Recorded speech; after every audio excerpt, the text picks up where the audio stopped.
I pledge allegiance to the flag of the United States of America and to the republic for which it stands, one nation, under God, indivisible, with liberty and justice for all.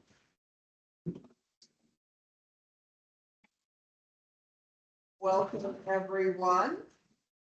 I am calling this regular board meeting to order, ORS 190.630. Has everyone had a chance to read the minutes from the last meeting? Are there any corrections, additions? No, I move we approve that. I second it. All those in favor? Aye. Aye. All righty, recognition, input of recognition of guests, staff reports, correspondence. We don't seem to have anyone present to introduce. We received a letter of concern. Each of you should have received that and had a chance to review it. We will address the concerns in our executive session as it's regarding an employee. And that will be the first part of the executive session, which will be ORS 192.660 parentheses 2 parentheses B. Let's move on to administrative reports. And we're going to skip to Carter, so have at it. Okay, so I handed out my board report. You guys should, there was a copy on the table in front of you. Does anybody need an extra copy? Everybody has one? Okay, looks like this. Okay, so starting with enrollment, one of the things that we focus on once a month here at our board meetings. Our February 26th enrollment for Union High School is 182 students overall, and that's +9 from this time last year. So that's a positive. And then you can see the number of high school students. Our upcoming events, we had our 7-12 dodgeball game today, and there were a ton of smiles.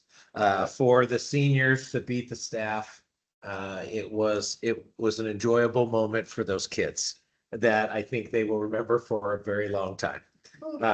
I enjoyed it. I know the staff enjoyed it. It was fun, and that's what homecoming week is about.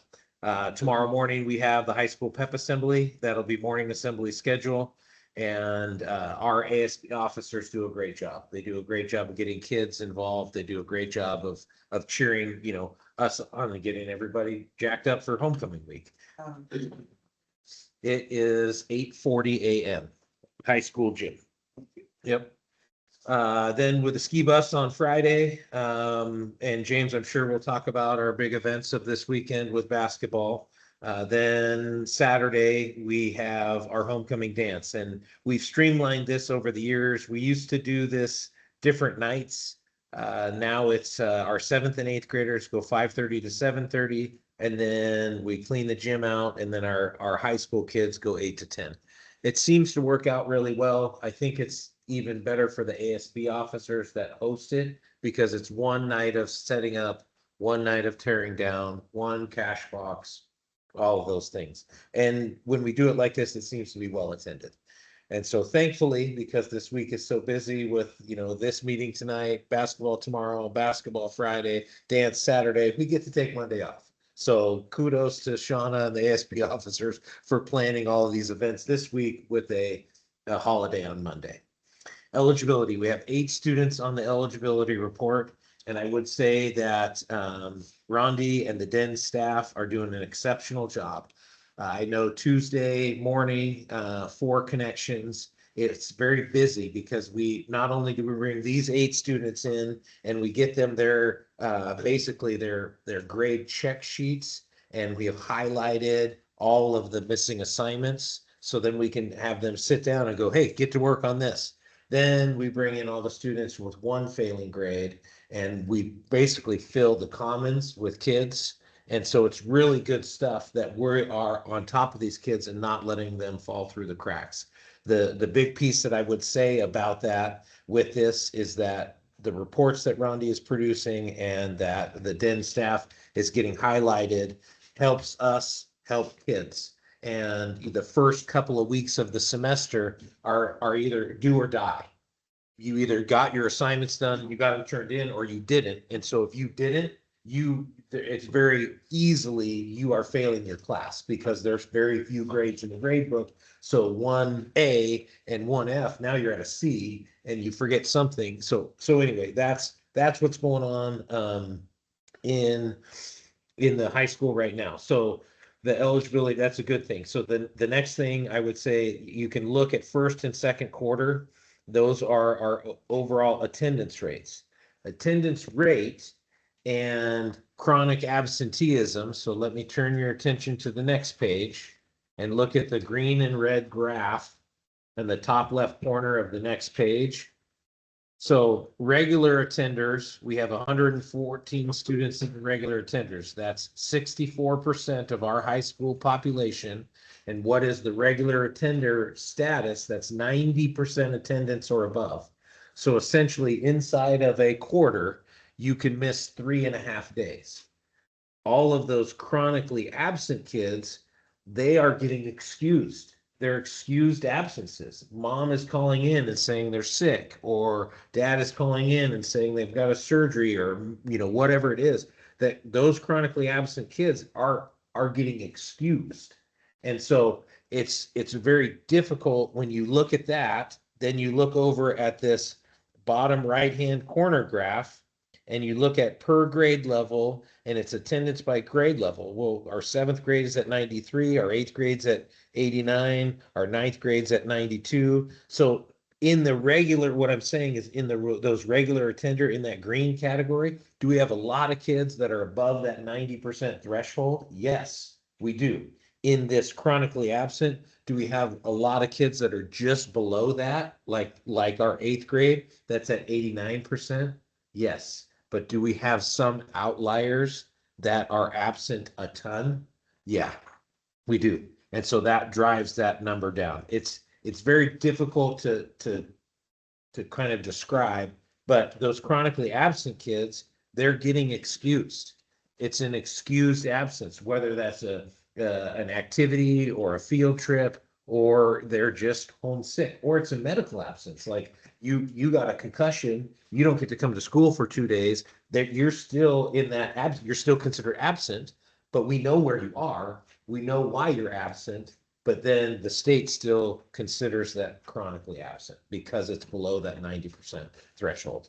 And so it's very frustrating. We at Union School District, and I know Rondi works on this tirelessly to call kids and to call parents and to get kids to school. And this year, the flu has been horrific. I know we tracked a couple of days that we had 40 kids absent at just the high school alone, and then followed that up, I think, the next day with 30 something. So the flu has been bad this year, and that's not something that we really can control. And I don't ask my office staff to argue with a mom or with a dad about why their student is absent. I'm just glad that they called. They're calling to excuse it. They know where their kid is. Their kid is safe. And then I hope they feel better, come back tomorrow. That's kind of the philosophy. Discipline.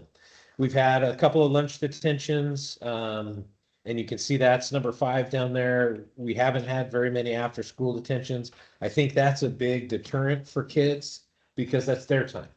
That's practice. They want to be there. And so they realize, like, well, if I only miss one class, or if I'm 20 minutes late, I only get a lunch detention. But if I'm 2 hours late, now I'm into after school. And so they've kind of figured that out. The in-school suspensions, a lot of those are attendance related.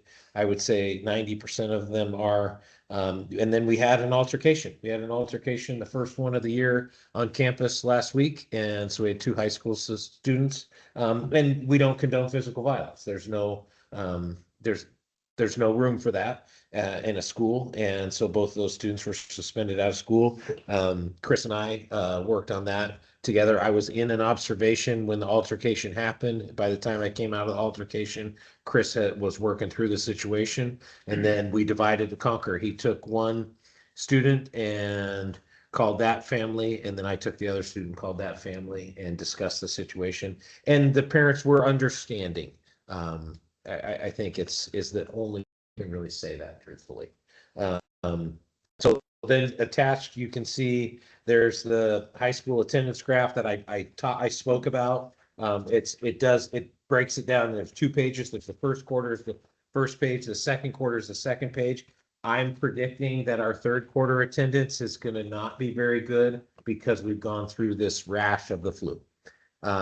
After that is the Bobcat Bulletin. The teachers and Tracy Antoine does an exceptional job of getting this Bobcat Bulletin put together. It's great information. I love to read it. And teachers seem to be getting into it more and more as it goes on.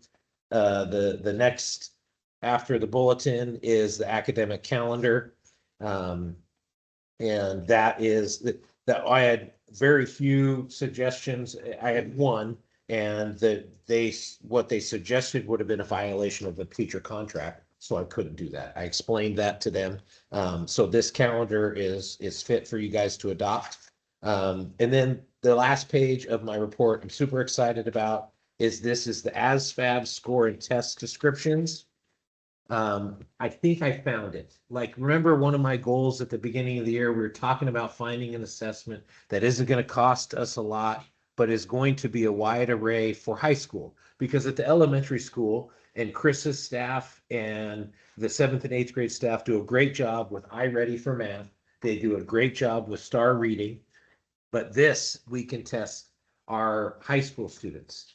And if you look at all the different categories here, you got verbal skills, you got math skills, science and technical skills, general science, arithmetic, reasoning, word knowledge, paragraph comprehension, mathematics knowledge, electronic information, auto and shop information, mechanical comprehension, military entrance score is like, that's the score you get at the end of all of this. So they combine all of these things to give you that military entrance score, which is for the military, the higher score you get, the more opportunities you have with them.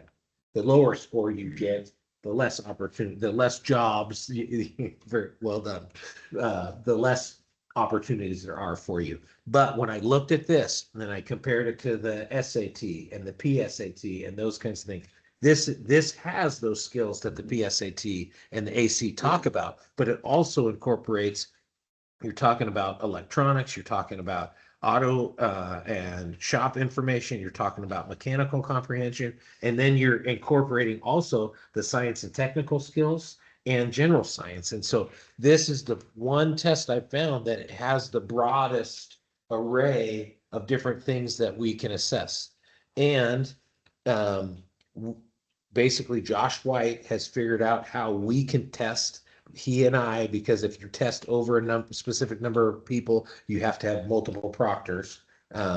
Anyways, he and I can give the test with a Chromebook just like this that the kids have. We log them in, we get them the information, and then we go and we supervise the test. And I supervised this test a couple weeks ago, and I watched these questions, and I sat and walked around, and I read the questions behind the kids, and and I think some of the kids were like, "What are you doing?" And I'm like, "I'm reading the question," like. Anyway, but the point is, Well, answer it. yeah. The point is did I see the reading comprehension? Did I see the verbal skills? Did I see those questions that you would see on a typical PSAT or an SAT? Yes, but I saw like mechanical skills and the workings of gears and things like that. And so I feel like it's a broad array. And so I'm excited about it. And it doesn't cost us anything. So I felt like it was a win-win. And so this is kind of where we're going with this assessment. I'm excited to have multiple years of students in the high school. So when we go to conferences, we can go, "Hey, Billy, you got this as a freshman. Hey, Billy, you got this as a sophomore. Look at what you did as a junior. Look at how you've improved. That's awesome." And so those are the things. And then we can look like, what are areas that we're doing great in? And what are areas that we're not doing great in? And we can kind of beef those things up. But there's always a but, right? There's always a however, or there's always a caveat. There are kids that didn't try.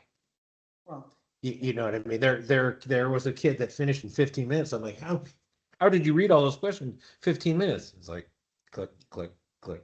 And you try to stop them, but anyway, so I mean, there is a factor of that. And, but I feel like once we start talking about this at conferences and we put that test in front of the kid and we say, hey, you got a 14, and they have to explain to mom or dad, well, I got a 14 because they didn't try. Well, you better try on that next time. That's my hope. Maybe I'm a dreamer, but that's my hope. So we can give this annually. Yes, Oh, cool. that's the plan. So yeah, so those are all the things that I've got for you. As far as like the superintendent side of things, as far as financially this year, we heard a lot of positive things about using rainy day funds, and all of that is still continuing to happen. So that's good. And I know that Mindy is in the process of starting looking at next year and ending fund balances and all of those things. And so as we get into the spring, good news is we're not negotiating. But that means we're set to whatever we negotiated last year. And on top of that, we're looking into, where are we going? Where is the state going to prioritize? And I think as we get March revenue forecasts and as we move into May, we're going to know a ton more. But as always, I'm optimistic, and there's other people that aren't. But as far as that goes, and then I did get the confirmation back from ODE about our Division 22 standards and all of that. There's a couple of things that I mark on those that we meet, but we meet in a not in the traditional way, in an accepted fashion. And I got the confirmation email last week that yes, what you submitted is correct. And so that's good. So those are some of the things as far as the superintendent side that we're working on right now. So I'm happy to answer any questions.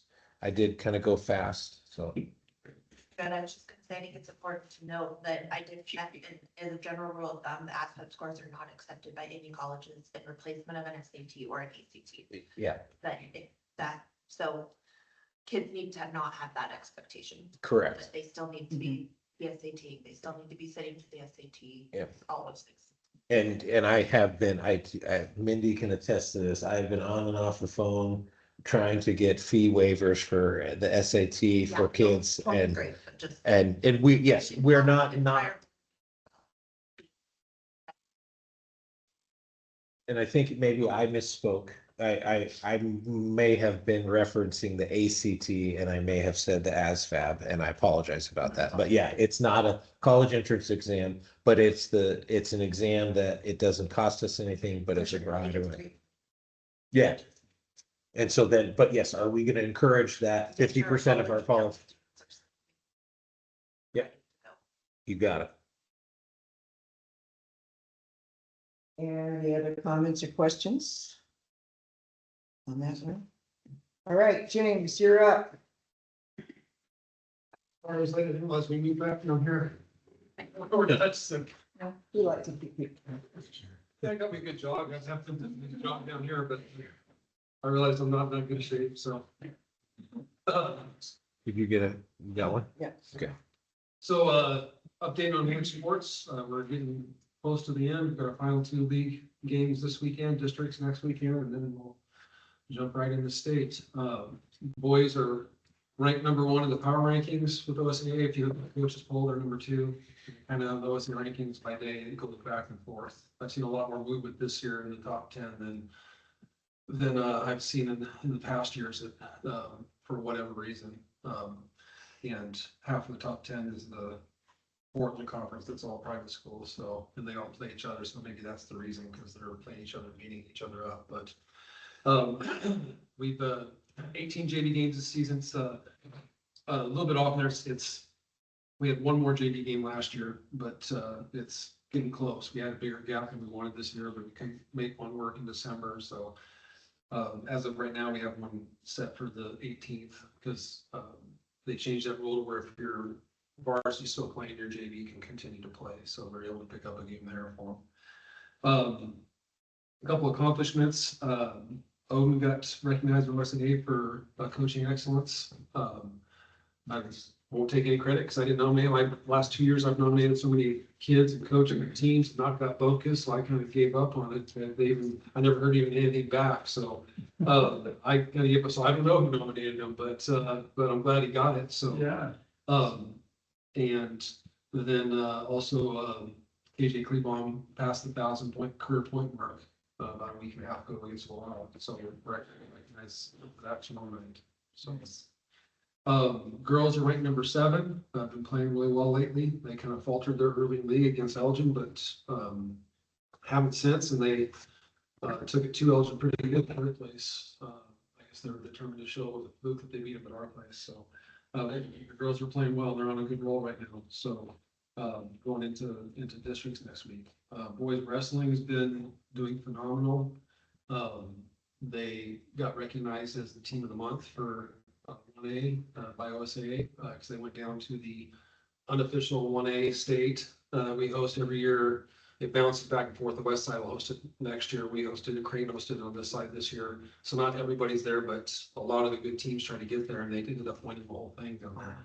So you got a trophy. It even looks like an OSA trophy. So, but it's pretty cool. I mean, I expected when Coach texted me and said we had a chance to win it. I was like, I wasn't even expecting that. Wow. And it's really Joe's recognized as coach of the year too with that. So, Wow. but the boys have put in a lot of work and they're doing some really good things. And I'm not sure they're used to all this attention. They're used to kind of flying under the radar. So I know last year they didn't really want to wrestle Grant Union at home during basketball. They like, I don't know, people watching us. But maybe they're getting used to it. I haven't heard any of that this year so far. Yeah. But districts this week in Elgin, Friday they start at 2 and then Saturday they start at 10. So I know Joe's thinking we got a chance for 4 or 5 boys to make it, and then a chance for a couple girls. Girls districts won't be till next weekend, and it'll be in the grant. The girls have been doing well. I haven't got to watch a whole lot of practice myself, but I've got to see a few things here and there and talking to the girls and what I've seen that it seems to be going real well. The coaches are doing a good job. Brooke's done a great job. She's learning the ropes still, but and she's working on her master's as well, so she's been pulled away. But Daisy done a great job helping her, and Joe stepped in where he can too. So it's been very promising seeing where girls wrestling is going right now. I still have a hard time watching it though. One of the girls just showed me a video of her wrestling yesterday, I think it was, and they're just so darn flexible. They get in position that scares me to death. So I can only watch part of the video and I had to turn away. So baseball and softball start up with the Rule of 8 next week, which basically allows pitchers and catchers to start early so they can get their arms in shape at that time. But it's just pitchers and catchers, and that's they're just working on arms. It's otherwise they can do the Rule of 2 and have kids taking cuts and whatnot, but it's separate. So. But first official practice is the blink of an eye. It's going to be March 2nd. That's the week of state basketball. So, and the next thing you know, it's going to be spring. So, which I'm anticipating a bunch of wet weather since it's been dry as a bone. So, and then we have started meeting with our new league, going back to the Wapatai that we've been in years past for so long. It's not the exact same as before. So it'll be us, Cove, Ambler, Elgin, Enterprise, Crane, and Harper.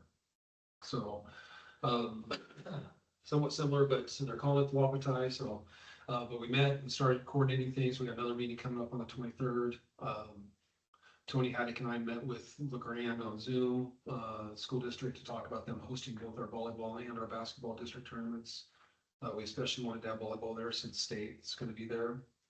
And 2A will be playing at LeGrand next year. 1A playing at LeGrand this year, and 2A was at the college, and now they'll flip flop this next year. So we wanted to do the same thing we've done in 1A and playing our districts at Baker for basketball, where state is at. Take that opportunity to play on that floor. LeGrand seems more than happy to host. They were very anything that came up as a logistical issue, they said we'll figure it out.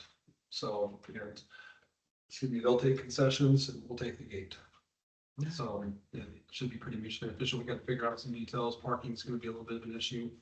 Not a great parking situation, especially when the games are going while school's still in session. So we'll have to kind of figure that out a little bit, but it seems like that's going to work out. But outside of that, that's the all in short. Any questions? We do have senior recognition on Friday, so I'm hoping I can talk I like to do boys and girls at the same time in between games. Cause then you can get them all at once, all together, more people are there. The girls don't like to be sweaty in the pictures, so it's where I've gotten pushback before, but, so I don't know what format exactly we're doing yet. I gotta talk to the coaches, but I'd like to do it that way just so that they're all together and we get more people there. So, We're having a very successful season. yeah. Been good, I'm hoping for more work for me. But we host powder tomorrow. Post powder tomorrow, And then- full out on Friday. Yeah, okay. Half a JV girls game tomorrow, full of JV boys. Friday it'll be half of the girls, half of the boys. And so on Friday, we start at 4:15 for girls and 5:05 for JV boys. And then we'll start on time for varsity games. So, yeah, and tomorrow boys are gonna do, youth boys are gonna scrimmage at halftime with the girls and boys varsity. So we'll have the B team will scrimmage at halftime of the girls game and the A team at halftime of the boys. And then we'll also throw in KJ's recognition there at halftime of the girls game. And then Friday, the girls may try to do it, but they're trying to figure out if that's gonna work. If not, we'll figure out another time. They have to be in the playoff game, but, or it may not happen, but we had a weird schedule this year where we had that gap of 2.5 weeks with no game, and really before that, it was too early to have a scrimmage, and we were ready for games, and on a scrimmage in front of everybody, so. Okay. Yeah, I think that's it, I'm sorry. I lied. Any questions or comments for James? All right. Moving on then. Mindy, it's your turn. I just sent the checklist to you and consolidated reporting out. And then I have started working on very, very preliminary cash projections for the end of the year. And we will end with enough money to commit to our budget about what we committed this year, which was something 1.8 million. But that doesn't include the next year. And we knew that, we planned that, we had a large cash carryover and you're supposed to use it. We do that, and so we will. It does make me nervous. But there it is. So that's, I don't really have a definite number right now, but we will have that 1.8 million that we. What makes you nervous? I missed that. Just not having 5 million makes me nervous. Oh, okay, But that's not good accounting practice. okay, Here we are. okay. But it's a funny joke. Looking at the check listing, I'm guessing the air fusion 53,000 was the new gym heater, The second half. or the second half of the gym heater. Okay, and then the Alden plumbing that's right below it must be part of that, or is that another separate issue? I believe Alton Plumbing was, It's for $7,100. oh, it was pumps for the high school. Oh, okay. Those 2. I figured those were all put together, but they were larger than usual. Separate issues. Oh. 152. That's payroll. That's what. Payroll. Yep. And Government Ethics Commission, do we owe them a fee every year of $1,500? We get to pay them to yell at us? Yep. Awesome. And then you all remember that you need to do your SIE, your SEI, or signing. Oh, that's, I haven't either. You probably haven't yet, because they just sent me as the administrator of the site, to confirm all of your emails. And so, maybe to work on Desi's. But You have to send it to our school emails. yes. Actually, no, that's a lie. I think they send them to your private emails. They do, yes. So we might be on yours. And there was a reason for that they gave me, I can think about it at some point now. The reason I visited with them last year about something and, they told me that it had to come to my private email because the other emails may change as I change positions, and so they wanted it with my private email. They did not want my school email or any of the others. They only want my private email. I'm like, okay. That was the rationale that I was. But I do not think you received it yet, because I just did my part and I'll speak for two. I haven't received it either. Apta G, $6,100 bill. What in the world is that? I'm sorry, That's on the guys. website. Oh, okay, all right. And then 5,100 to Eastern Oregon, that's our college credits that we pay for kids. That's a combined amount, that's college credits and some rental fees for using there. Oh, because, yeah, we played a game at Eastern over Christmas break because we weren't sure the heater would be done yet. Oh, okay. So not all 5,100 is college credit for No, kids. but the majority of it would be. Oh, okay, nice. We don't have any kids that were getting college credit for it. Cool. Okay, Should have been $500 for using the gym. Yeah. oh, it's cool. So then it's $4,600 worth of college credit. Very nice. And there's one that probably slipped by for OIT for college credits, and it was $3,200. Oh, nice. So Very nice. If you look at, you might know what percentage of kids in the high school, juniors and seniors are taking a college credit loan course? What is the percentage? I would say it's gotta be right around 50%. I think every year it's gonna be a little bit different.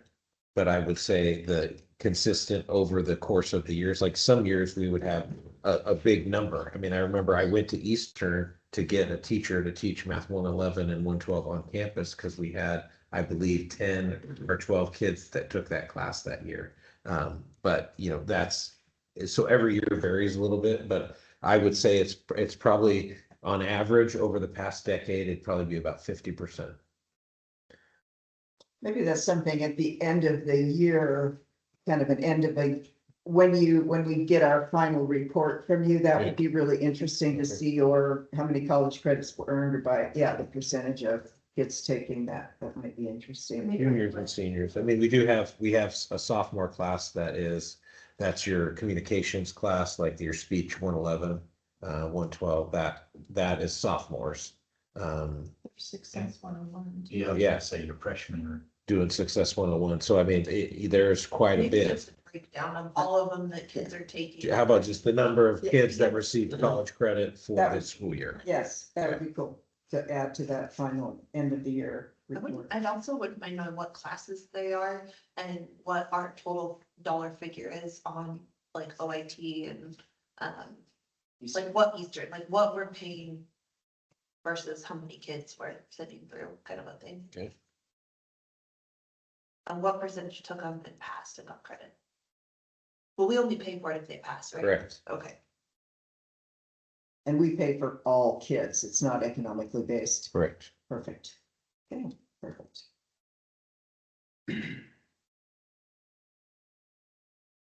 Any other questions for Mindy on checks or balance, beginning balance? Learn more about that consolidated burden report. All right, Chris? All right, you can see that we have bumped up one kid from last month with a new fifth grader. It is a typo under sixth grade in our Novak, that should be 20 in parentheses, so that grade stayed the same. We did not lose two kids in the sixth grade. And then as far as what's going on, we have finished our mid-year assessments. We made some changes to the way that we do some of that. In prior years, we've always had our titled reading specialists try to do all of the DIBELS assessments, which is a fluency test basically for reading. We changed that format this this year for the middle test. And we took all of our aides, we trained them up on how to give the assessment. And then we pulled in about 10 kids at a time to take that assessment in the cafeteria. And it really sped up the process. It was more efficient. We eliminated a lot of class time being interrupted. And then it really disrupted title reading for about a day and a half rather than a month. So, yeah, and with that comes some changes. We're putting kids into a new environment to take that assessment. We have different people giving the assessment rather than the same person. And so, it's still out to see if that data is going to change much or improve with that. But ultimately, what that data does is it gives us an overall idea of how a class is performing or individuals that need attention. And as long as we know what the variables are with that data, we can still use that effectively. And then we will compile that and present that information if you're wanting that soon. So I do not have that tonight. No, we'll ask for it at the end of, or it'll be after April's meeting, I guess. Sure. It's the end of the quarter. Yep, and then you have heard me talk about Yolanda Westerberg, who we continue to use as an IMESD resource for writing and building that. We are gonna have to post her one more time. It's hard to fit in 7 different grades in a day to get trained up. And so our kindergarten teachers next week are going to go to a kindergarten training specifically for kindergarten teachers at the LeGrand site for the ESD. And get kind of their own special day, which is neat. And then on March 10th, we'll host Yolanda on campus again, and she will coach up our 1st through 6th grade teachers on the magic tricks to teach opinion writing. And so, yeah, how to write some type of a writing piece with your opinion versus, somebody else's. So it's a unique way to do that, and something that students are assessed at the state level as far as writing an opinion-based paper. So we're training those teachers to coach our kids up. I'm also continuing with our yearly evaluations for staff. I'm seeing a lot of good things from staff. There's always something that we can improve on, and we're having those discussions, which is good. But overall, I would say that I still believe that our staff is pretty strong. So, and I'm seeing that through their evaluations. And then just a couple of things happening. Next Tuesday, we will host the Lions vision screening. That's a yearly thing that we do, and we get all of our elementary kids in through that. And then give that information to parents so that they can move forward with any screening that needs to happen. And then finally, next Wednesday and Thursday, we will host EOU's mobile STEM lab. And they come out with a mobile trailer and kind of give our kids some extra special science activities to be a part of. Our kindergarten class is going to get to look at some animal adaptations. So basically like a dolphin that gets a prosthetic fin and how that looks and what that feels like, and to kind of build an animal with those types of things. Our second graders and first and 2nd graders are going to be a part of the planetarium. So EOU has recently bought a 25-foot tall by 25 feet wide planetarium that blows up, and then there's some video things that happen inside of that. James has accommodated us by letting us blow that up in the high school gym on that day for those kids to go inside of that thing and get a view of the solar system. So I'm kind of interested to see what that looks like. Our 3rd graders are going to have an activity with magnets. Our 4th and 6th graders are going to have an aerospace activity. And then finally, our 5th graders are going to be a part of a biomedical lab. So it's a pretty broad course. They're fast, so they're somewhere between, with the primary kids, they're about a 30-minute lesson for those kids, and right at about an hour per grade for the upper elementary. So kind of a fun event, and EOU does a great job providing that service for our local community. We're taking advantage of it. Sure, good. Very nice. I have a couple of questions. We adopted reading curriculum 2 years ago, a year ago. Probably in our third It's year. our third year, and we adopted McGraw, was that Wonders? Wonders, Okay. yes. And staff received training on that. Correct. Okay. And do we have any staff members that have been trained or are in the process of being trained in the science of reading that's out of EOU, do you know? We have, teachers. And I think one of our sixth grade teachers recently went through it. And our title teacher has been to some of that training. Nice. Thank you. Yep. Appreciate that information. Other questions for Chris? I just want to give Chris a shout out. February is a tough month and you're a principal and he's been busy and he's done an exceptional job. You've had a lot of kids in and out of that office and I see it and I appreciate it.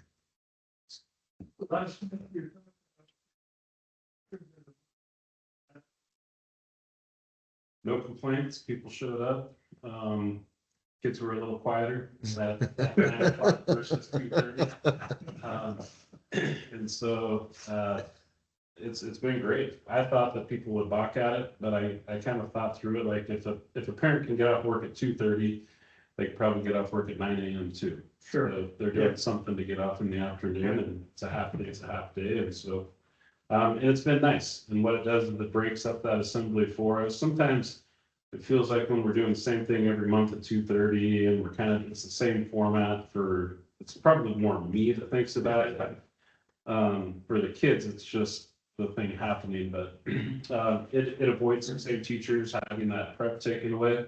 Missing the same subjects in class, and so it really has been a good change to switch it every other month to the afternoon to morning.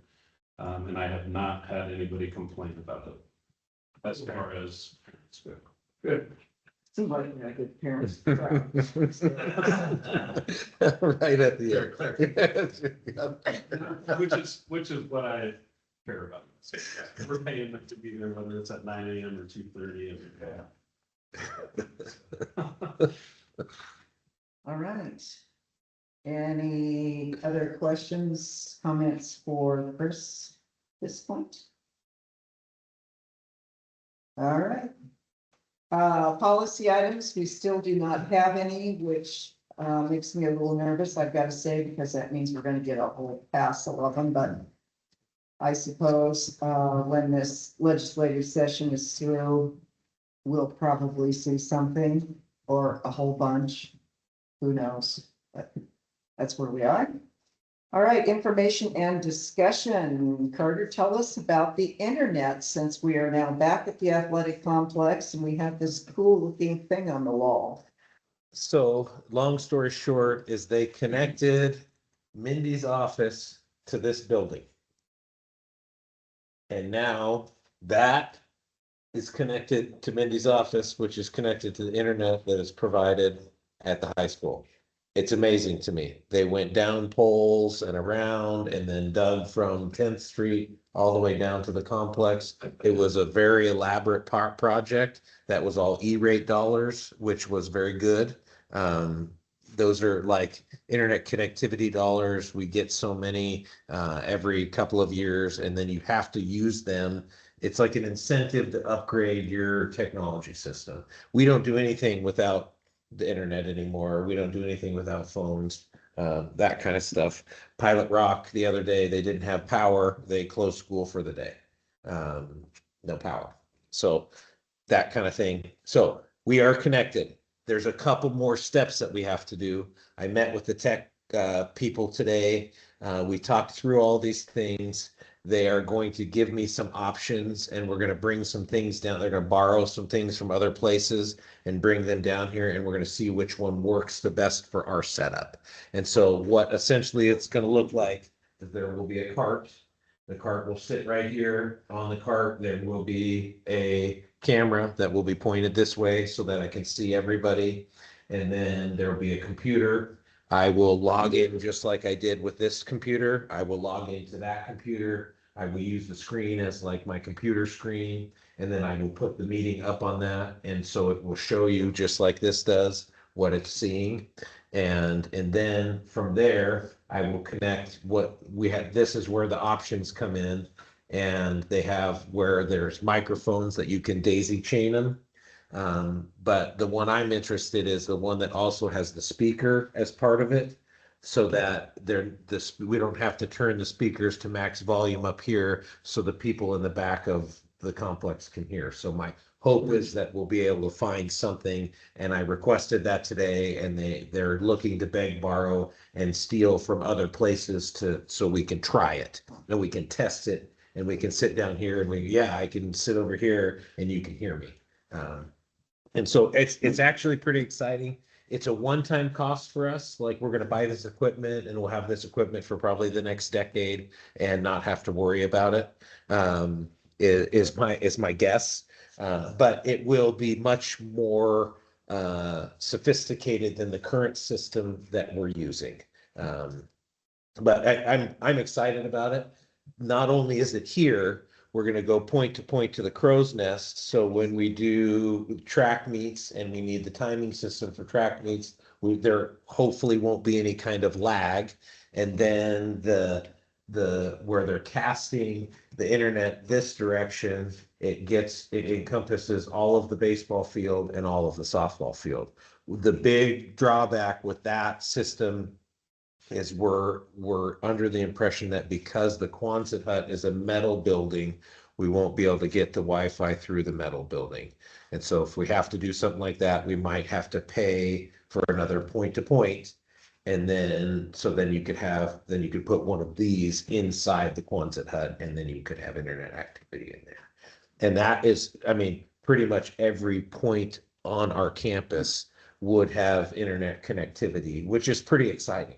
And so it's come to fruition. I thought it would take a lot longer than it did, to be quite honest with you. And I'm hoping that next month, at least by April, we'll maybe have some hardware in here that we're sitting in that you're going, well, this doesn't work, or that works, or that kind of thing. And so I think we're going to have to tweak it, but over time, it will be a much more effective system than we are. And now we're not meeting in the library because of internet connectivity. So It'll be very nice for athletics. And Yeah. to have everything so they can use all the modern tools that go along with it. yes. Questions, comments about the internet? All right, tell us I've asked Carter to give us a 101 on supervision and evaluation. What are the processes that he and Chris use to evaluate staff? How many evaluations per year based on contract? So that we're knowledgeable as people ask us questions about that. So that's what this is about. So this is supervision evaluation 101. So that's And the rundown. And I'll be happy to take any kind of comments from Chris if you feel like I've left something out, or you guys as teaching staff that have been on campus. We have our evaluation handbook, of course. But the nuts and bolts of it is we come back in service. Okay, we come back and we welcome everybody back and we get excited and we do the hoorah and that kind of stuff. We give out goal sheets. We give out safe schools, where you go and do all of your, those kinds of trainings that we require of each staff. We give all that stuff out. And then the dust kind of settles from the beginning of the year. And then Chris and I become these like jackrabbits, so to speak, and we run around and we're like, oh, you need this? Okay, let me get that for you. Oh, you need this? Let me get that for you. And so that's how we're kind of working with staff. Like, what do you need? How can we help you?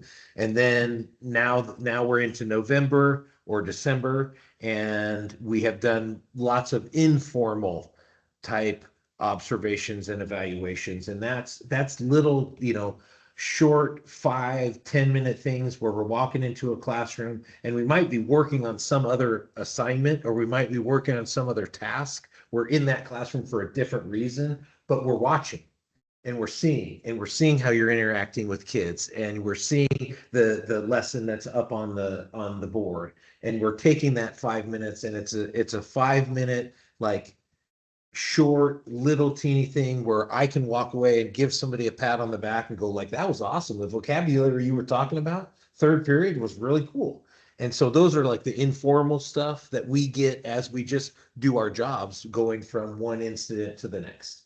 Then we get into the formal process. And the formal process is we give you a pre-observation form. And that's basically you fill out a form that tells us what we're watching. What are we looking at? And I always encourage my staff every year, try something new.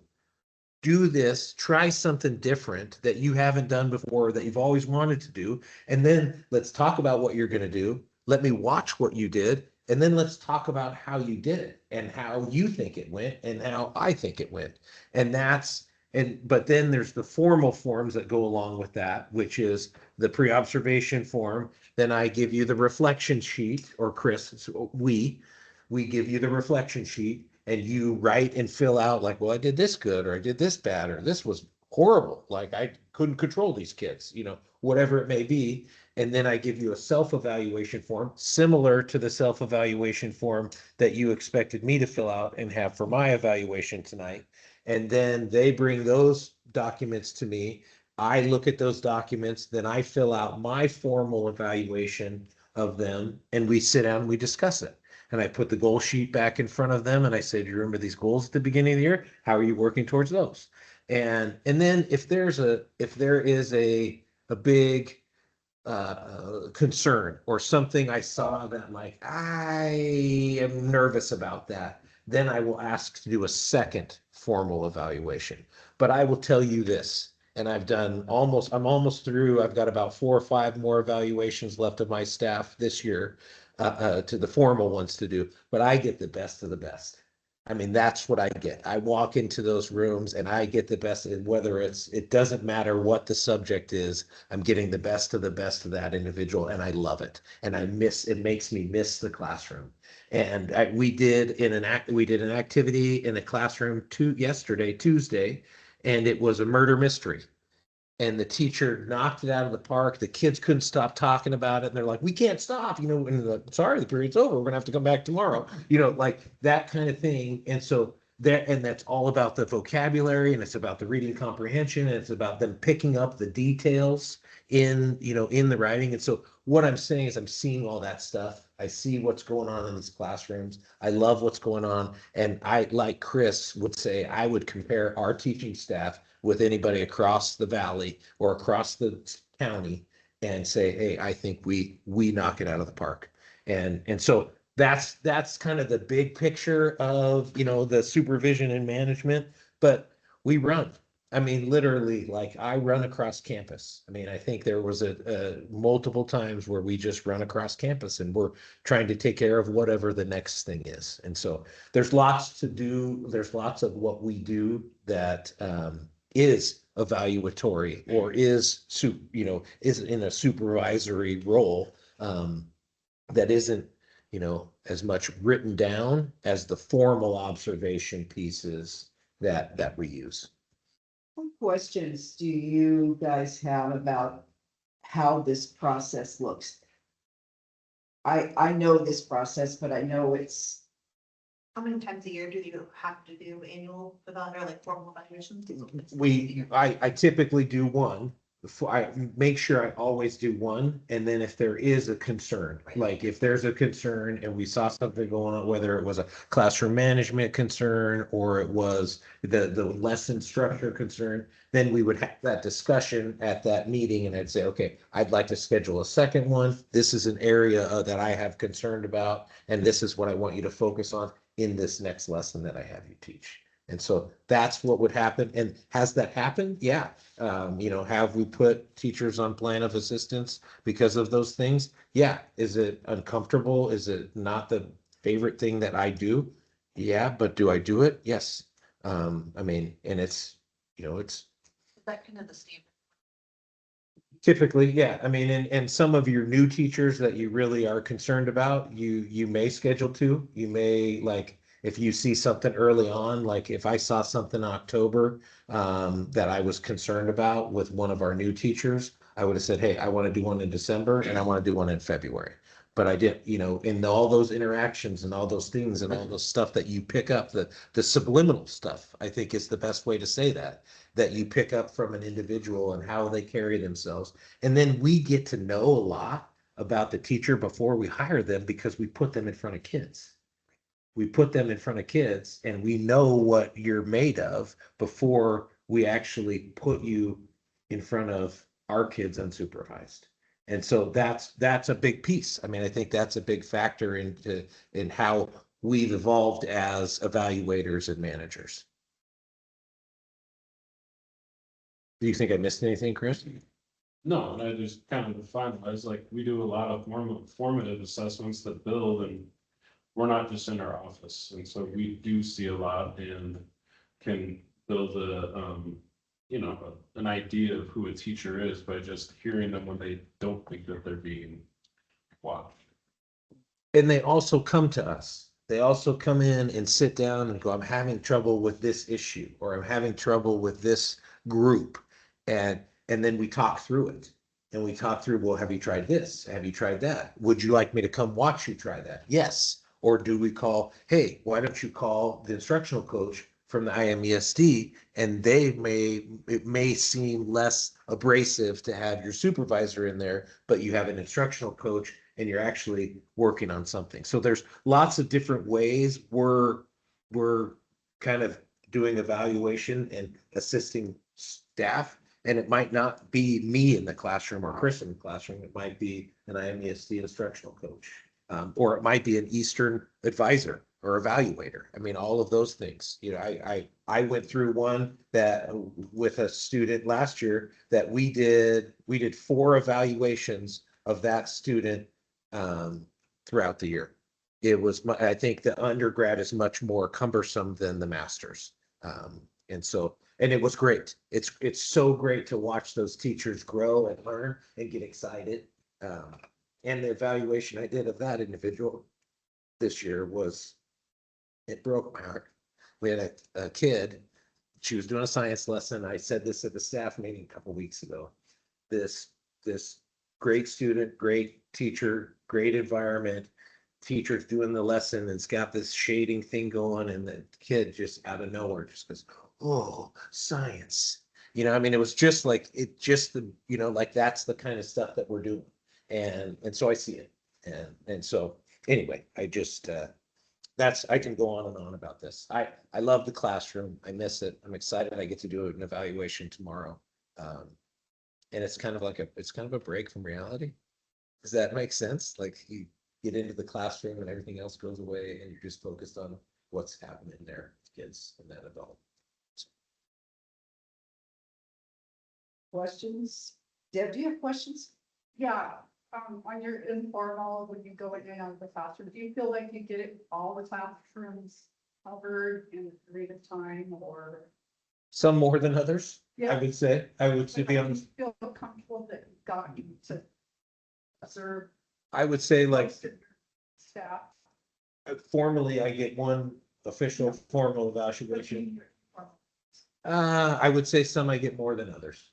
You know what I mean? Because we have high frequency locations of incidents. And so I might be in that room more than I'm in maybe James's room because his is in the gym. then you were kind of thinking on the other ones. Yeah, as I can. Yeah, I mean, like I think, just the other day, Chris and I were out in the CTE building and we were waiting for class to end so we could talk to a student and we watched about the last 5-10 minutes of class and watch the wrap up and all of those things. And so we see some things, and yeah, is everything perfect? No, I'm not going to sit here and say everything's perfect, but I wish there was more of me. And I wish I could be, out there more, but I think, we have great people. And we can always get better. Like, I mean, I can get better every day. So, but yes, are there places that I'm more frequent than others? Of course. But do I try to get everywhere? That's what I was. Yeah, I make an effort for it. Yes. Any questions, Mark? I would think as long as you 2 guys have been in this business, well, it's just like somebody evaluating a pen of calves, you're gonna spot it does real. And Well said. the confidence that, you can do that and make it possible. Yeah. That's kind of why we hired. Any other questions about that topic? All right, tell us about our graduation rates because we're all concerned. Yes, and I understand, the concern there. And so what I would say, when you look at our graduation rates, is it where we feel like we should be? No. When I went back and looked at the data, and there's some things that I personally missed. We had one student that fell kind of into a sickness towards the middle of their senior year. They were struggling getting to school. We made an exception so that they could continue, but they went through the VLA, the Virtual Learning Academy, so they could finish their senior year. Did they finish? Did they graduate? Yes. Did the VLA record them as a graduate? No. We miscommunicated with the VLA. The VLA thought we were going to record them as a graduate. We didn't. We thought they were going to record them as a graduate. And so that one was one that fell through the cracks. Since then, we've gone into the ODE site, corrected the error. And thank you to the ESD and Karen Brown Smith for all of her help with that. But what we will see is that on the 5-year cohort that has been corrected. The second issue is we had multiple homeschool kids that left us because they had exhausted the homeschool options that we provided for them. They couldn't take a Spanish class at home because mom didn't know how to speak Spanish. So they came to us and took Spanish, or they came to us and took an upper level math class, or an upper level chemistry class, or writing 121, whatever it was, that advanced class that the homeschool curriculum that they were using didn't offer. Well, then when they leave us and they don't register for another institution, then that is considered a dropout for us. And so I've gone in with Tracy and Karen Brown Smith, and we recoded those students appropriately because they went back to homeschool. They didn't drop out. They just exhausted our options and then went on to college after that.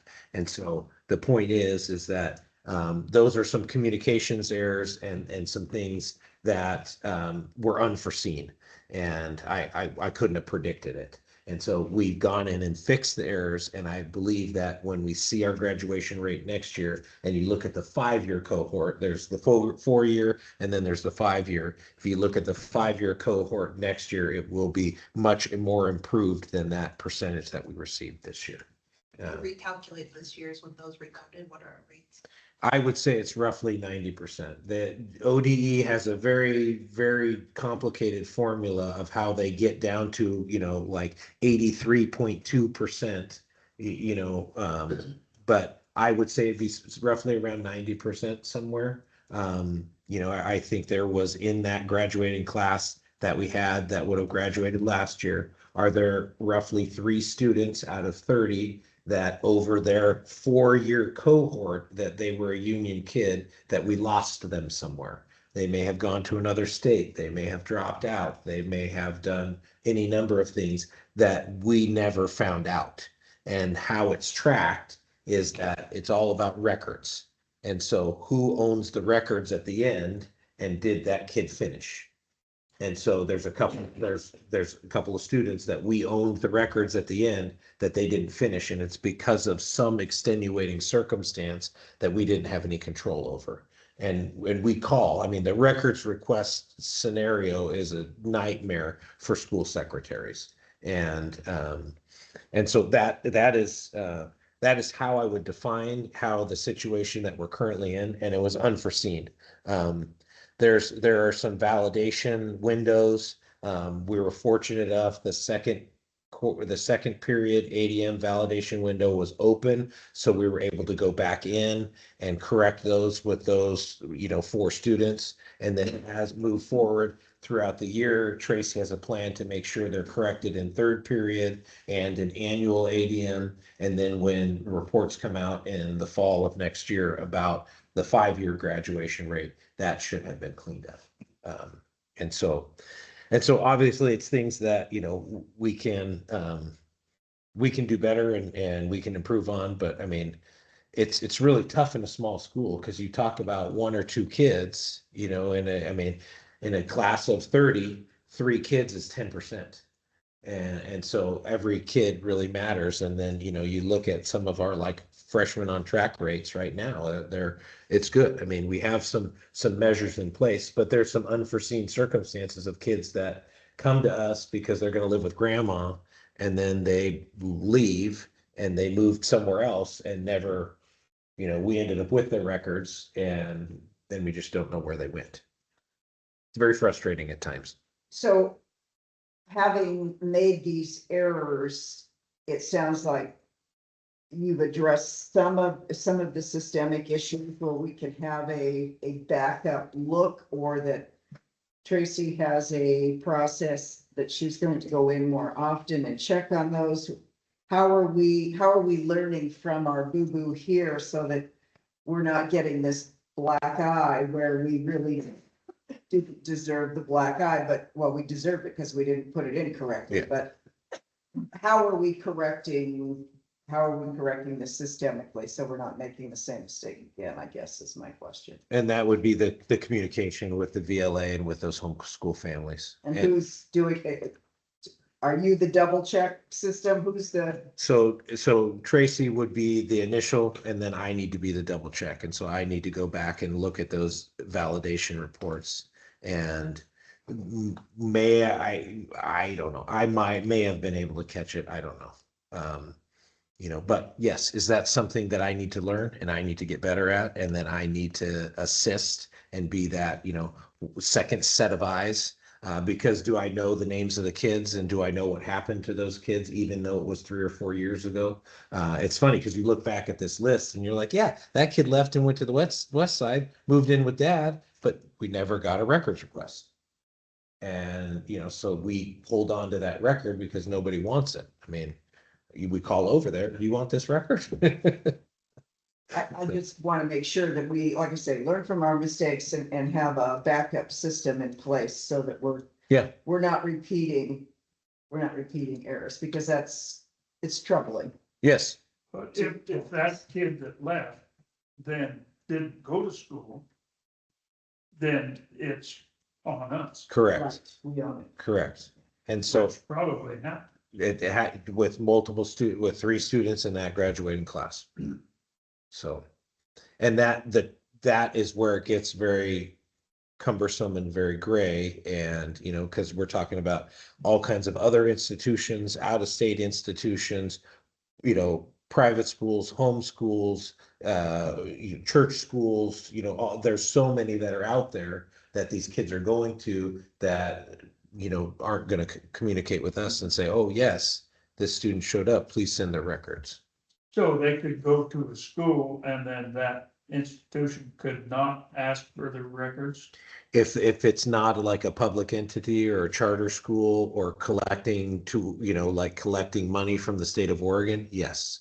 If let's say it's a private school and you have to pay tuition and they're not collecting money from the state of Oregon, they might not do a records request. Because they're going to educate them the way they want to because they follow their own rules. When you're a public school or a charter school where you're collecting money from the state of Oregon, that's where all that money is tracked. And so that's what those records are all about.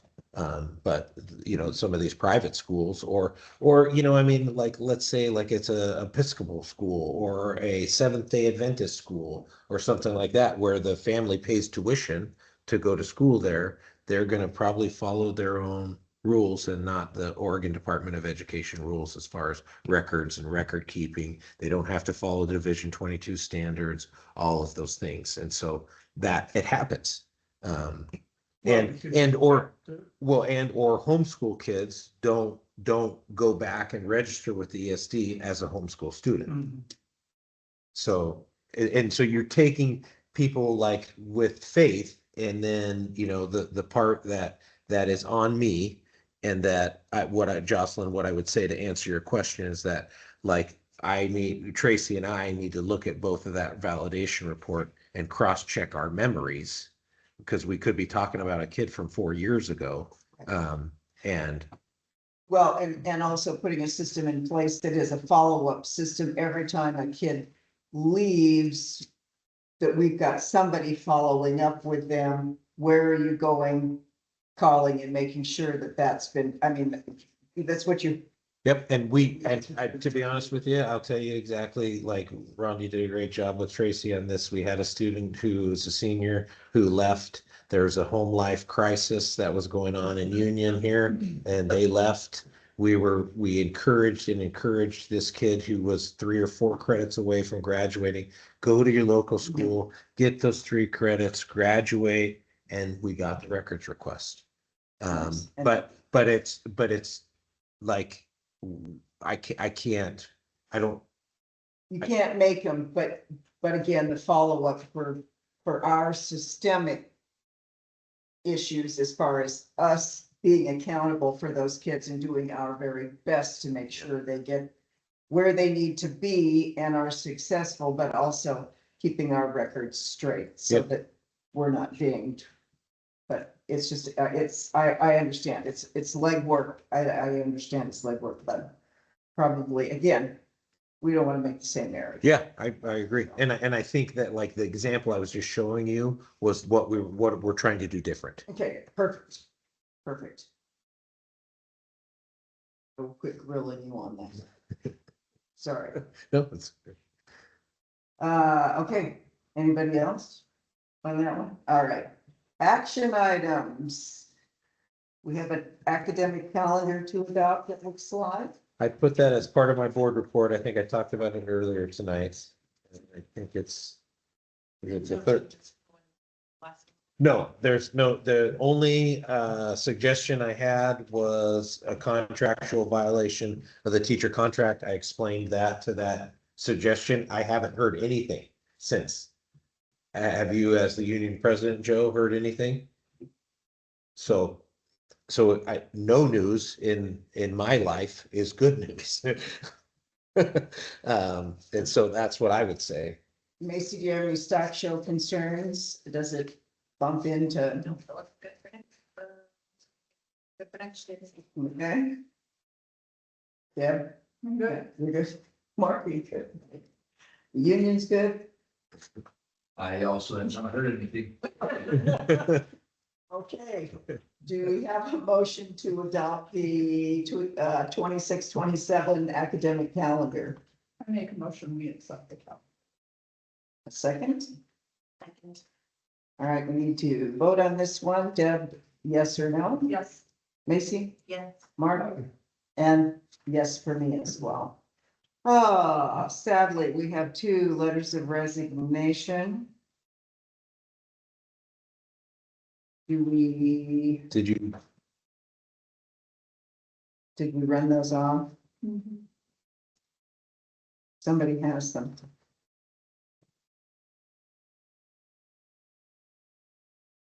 They're there. Has yeah,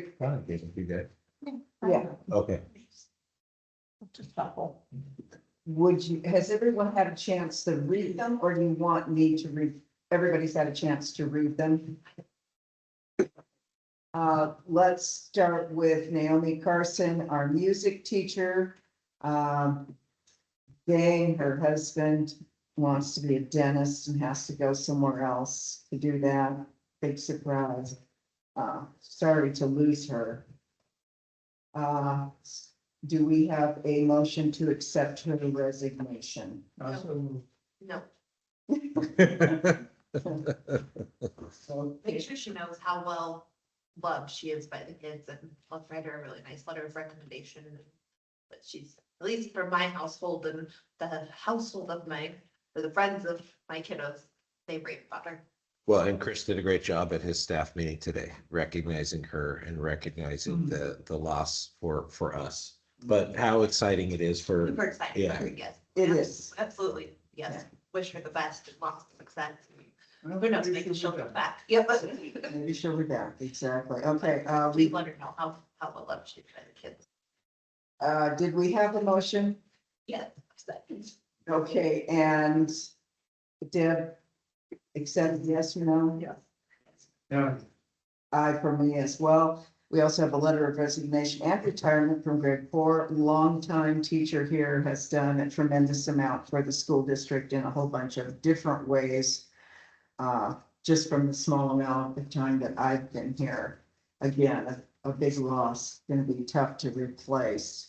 But off to bigger and better things in retirement, so we can't take that away from it either. Do we have a motion to accept that letter? I make a motion, we accept the report, the resignation. I'll second. Second, all right, yay or nay, Deb, Yes. Yeah. Macy? but before I go, I had a comment. Okay. on Greg, he, asked that we contribute to Bobcat Foundation or something else rather than to give. And I think that's a great idea. My thought is maybe we ought to talk to Steve, at the foundation and ask them what would be the best way for us to honor Greg by doing that. Mhm. Yeah. And I really hate it when people I hire. So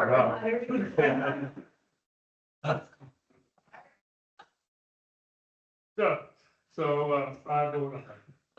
Okay, and we have put in place an exit interview system at this point that does include a board member, so that was also one.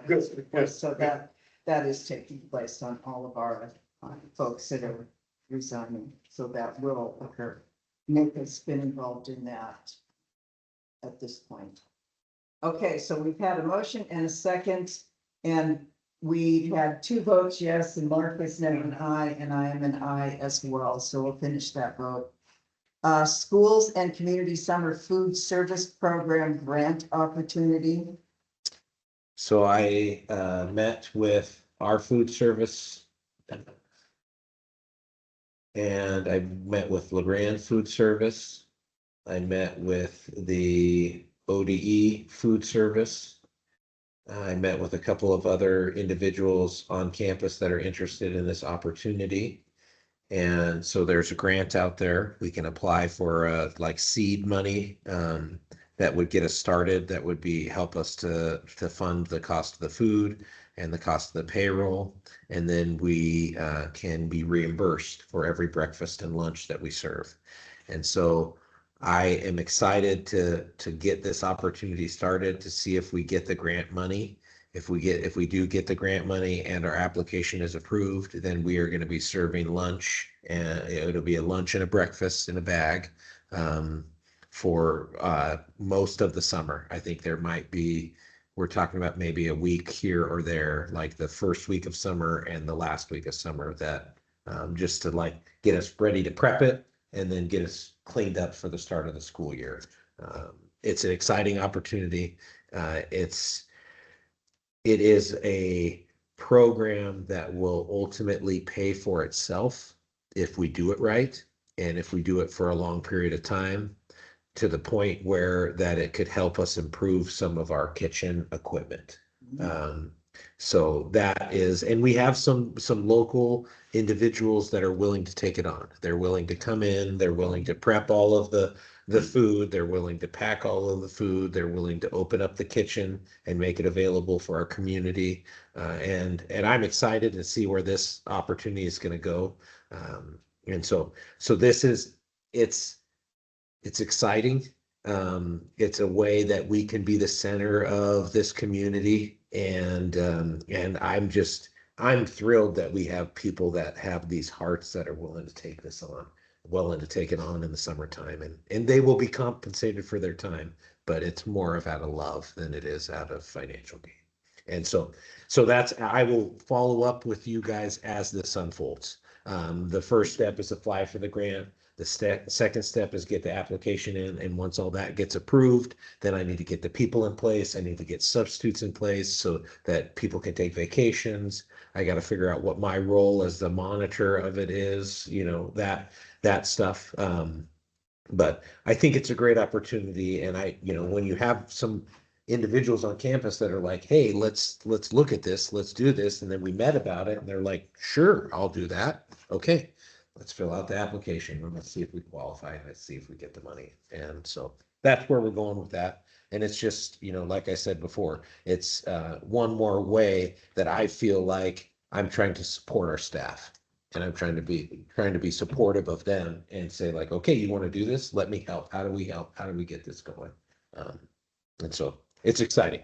I will hopefully know more by April, to where I've got like answers and like, this is the schedule and here's and then maybe in May, here's what the menu looks like. It's going to be mostly like sandwiches, wraps. Breakfast would be like yogurt and fruit and stuff like that, but it's going to be a bag and it's free to anybody that comes and gets one, and they can go to the entire family. So, like with my kids were little and I went in there, I could go get 5 lunches, 3 for the kids and then one for me and one for my wife. So that's how exciting this program is. And then you can also, if one representative from the family, let's say Noah's the one who shows up, he can collect 5 lunches for my family. And then if, Aaron shows up, right, when he was a kid, then he could have collected 4 lunches for his family. And so that's what I think is exciting about it. And I think in my mind, I feel like it's going to take us a little while to get out of the starting block, so to speak. But I think once we get going, I think we'll get some momentum, and maybe even start serving the neighboring Union, or from Union to North Powder and Union to Cove. We'll see. But it's exciting. And it won't be our regular lunch. Nope. afternoon. Nope. It will not be our dishwasher has said that she would like to be part of it. So I would consider her our regular lunch breakfast staff. But no, those individuals aren't interested in that. And it's separate. There's two different, like there's the national food, there's the national school lunch program, and then there's the summer school lunch program. They're 2 different things. They have 2 totally different rules. The summer lunch program's rules, what I learned last week, are not as stringent as the national school lunch program. So, you don't have to have a vegetable. You could have 2 fruits. That kind of thing is the stuff that we learned. I mean, I'm getting probably maybe into the weeds here with this, but that's the kind of thing that this program is. And it's a way for us to feed the community, help members of the community, help kids, and then, maybe reap the benefits of upgrading some of our equipment. Great opportunity. Just to grab Yeah, volunteer in the summer to get some of their hours. I agree. Nice. Yeah, I agree. Is it, do you have to qualify somehow to be eligible? Nope. Like I could go in and get yogurt. You just show up and we'll give you a lunch, Mark. You might want to have a kid with you, but. Oh, that's I feel easy. creepy. Just FYI. Bring a student with. Have one of the great. I can borrow You can borrow mine anytime. Yes. it. I'll top carrier off. It'd be good. Any other questions about this? It looks like the action item is to allow them to apply for the grant. Is that? Yes, yep. Questions? Okay. Here, nay, Deb, Yes. Yes. and yes for me. All right, and the last of the action items, the local service plan for the IMESD. It's this big, beautiful thing, and they do a great job every year of making a different one of these. I mean, it's really impressive how they've been able to change it up every time. So the best part of what you can see on the front those four big check marks on the top, special education, technology, instructional service, and administrative. Those are their big four areas that the ESD really provides assistance for us. And then if you turn the page, you get right into the nuts and bolts, and you look at special education and nursing. You got speech pathology, you got school psychs, nursing, you got special ed coaching, all of those, like you think about those four people right there, we could not afford to pay all four of those people's salary. So through the ESD, we're able to get all of those services at a reduced rate because they're providing it across the county, not just to us. And so that's an example of some of the services that we get. And then, that's special education. Then you look at instructional services, career and technical education, and then, administrative. But, the big one is this one on the bottom, the technology, the amount of technology that they provide us and that they assist us with. Technology is our lifeline today. It is our absolute lifeline for us as a school. And so those services that they provide us, and I would say kudos to them. They've brought in a new technician for us. And I think life in Union School District, technology wise, because of the ESD, has improved exponentially in the last couple of years. And so those are some of the things that I truly value through this and that I recommend this because of. And then there's the contracted services. There's things that we buy into, like special education administration, those kinds of things that keeps us out of the courtroom in a situation that are very delicate. Those are some of the contracted services.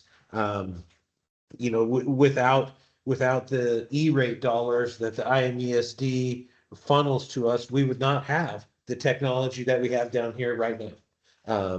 And then the state contracts, that's just a way that they bring in revenue. Those are things that they do outside of what they're bringing in from their $500 a student. And then I would, turn to the last page, and that shows you, like there's that where our piece of the pie is. Our piece of that pie right there is 2%. And I think for that 2% that we get out of that pie, we get 25 or 30% worth of services in my mind. Is it 100% perfect? No. Did we live through some years where, we could have done this better, or we could have done that better? But for the amount of money that we generate for the ESD, we get tenfold the services that we generate income for them. So that's my spiel on your local service plan. I'm happy to answer questions. Oh, sorry. It's so they get $524 per ADMW of our student population. And so that population changes every year. What that is this year. So, I mean, I could do it on my calculator. I don't, but then there's other contracts, like special education was 23,500, technology is 94,000, probably 97 at least next year. So there's both. They also get a portion of our tax base. So if you look on your tax statement, there's an ESD of that. That's much smaller than the school districts, but it is there. I don't know the ADM portion off the top of my head, but those are other ways that we pay them. Other questions? Comments? I will be abstaining from this since I'm on the ESD board. So, Make a motion, we accept it. I'll second yea or nay? Yep. Yes. Right. Well, that's where we are. We do have an two executive sessions that we'll be working on here right now. If there is no future agenda items to add to the list. There was a couple things I forgot. Okay, Go for it. Good things for better, football banquet last night. Everybody- State. Dawson, honorable mention, Derek made second, and I forget the position, but Derek made second team on one side and first team on the other. Sam made third and second team, on both sides of the ball. KJ made second team. And Jackson, Davenport was named defensive player of the year. So I don't know how many of those we've ever had at Union. If we've had a player of the year, they really, and I know in some sports, but it's pretty rare to get. I mean, Yeah. we get all state recognition, but to get player of the year, he was co-player of the year within our league, and then was named alone as player of the year in the state. So that was pretty awesome. But we're looking at what we can do to recognize that for him. That's amazing. And then you guys may have heard, but Steve Sheehy has been named NFHS National Coach of the Year for cross country. So that's about as big an honor as you get, and obviously well deserved. So anyhow, but it was very exciting honors, and it's come out. I kind of forgot, but want to make sure you guys do. So Yeah, very nice. And yes, we knew about, congratulations, Joe. We hear you are coach of the year for Yeah, congratulations. wrestling. Very nice. And the team won first in the unofficial state tournament. Yes, Very we did. nice. Yeah, thank you. It's a Very very nice. exciting year for us. Yes, thank you. All right. Any other future agenda items before we adjourn into executive session? April, can we just have our update on statistics, which will be the next, April. right? At the end of the quarter will be after our March meeting, so we'll probably want, I think it was. end of quarter is the week before spring vacation for you guys. Yep. Yeah, And then April would be about right. April will have, that'll give all of our, it'll be at the end of our quarter, so we'll have all of our grade data, and then Chris will have our already data, and then Ronnie will get the rest of our whatever data. Yep. Attendance and all that stuff that's formalized at the end of the quarter, so that will be April's. I'm sure it's probably awful and you hate it, but I really like knowing that stuff, and I think it's nice to Yeah. tell the community, like, look at how this is going, and we're growing, and these kids are so smart. Well, it's our district goals. Yeah. Our very first district goal addresses academic growth, so yes, it's absolutely pertinent. It's just something new. It's just something we've adopted new, and I really appreciate it. it's a good thing.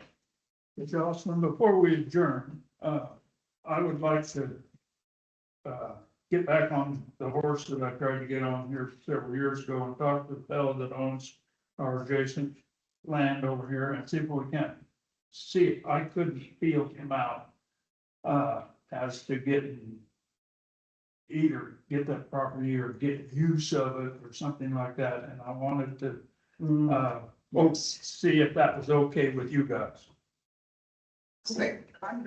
I am too. Do we need to? I think we just add it as a future agenda item. Okay, so, I'll Like, will you, sorry, I think he's, I won't say that, difficult to talk to. So I'll see if I can, get a hold of him and see what we can work out. yeah, that would be nice, since, yeah, it looks like, Since we use his ground anyway.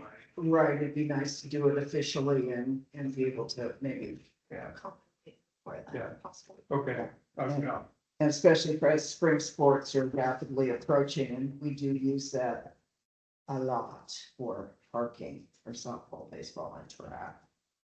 Terrific. So Mark, we'll hear from you in March as we try to get a hold of him and see where we go from there. All right. So March. Anything else for the future agenda? We've got data for academics and actually just data for goals. In April, we've got Mark checking on the properties across the street to see if we can figure out what we can do there formally in March.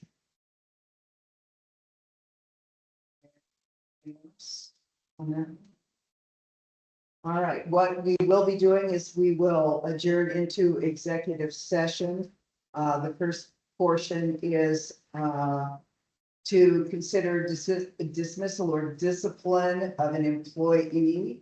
So we will ask everyone to leave, and then we will come back, and then we will do our executive session for evaluation of superintendent. We are using a new system put in place by Mark and Nick, which is OSBA approved and their model, but it is a new round for all of us, including Carter, to go through this process. So it will be a little bit lengthy, but we'll invite Carter to come back in for that piece.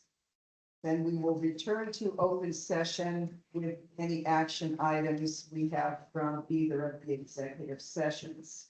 So you are all welcome to sit in your cars, or you can go home, except for Carter. But you are there for the duration.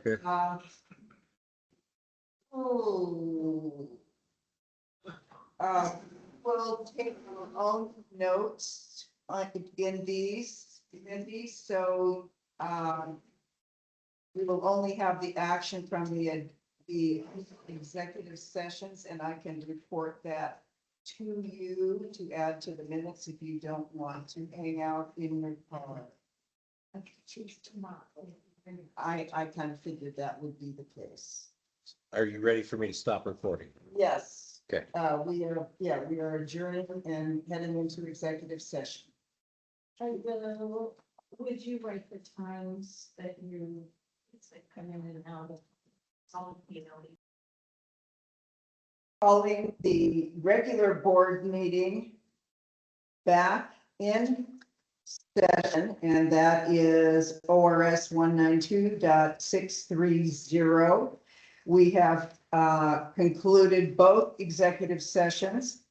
Let's start with ORS 192.660 parentheses 2 parentheses B to hear complaints against an employee.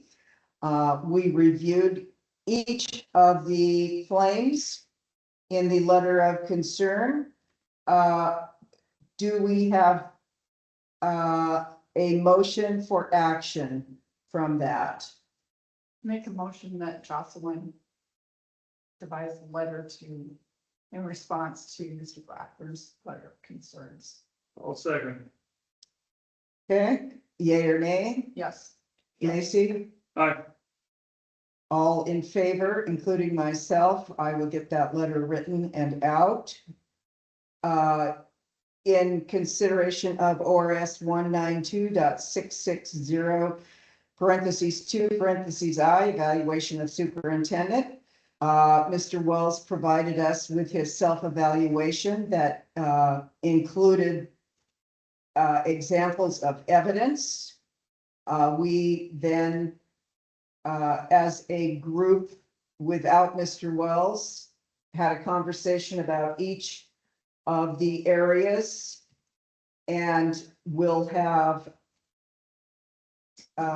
we will need to take action on that one with a motion to have Macy write up the summary that will be presented to the superintendent. So is there a motion? I so move. Second it. And again, that motion is to have Macy take the information that we discussed for each area, put it into a summary to be presented in March. And it was approved by, did we vote on that? Deb, yay or nay? Macy, yay or nay? Mark and myself, yay or yes, yay. Unanimous that Macy will write that summary. And then March board meeting. March board meeting.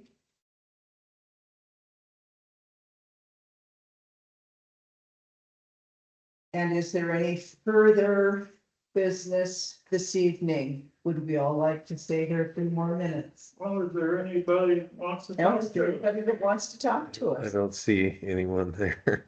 Sorry. All right, then I will say we are adjourned Yay. at 9:30. Thank you all for your time, your effort, your comments, considerations. I believe that may be a record. Thanks, Mark.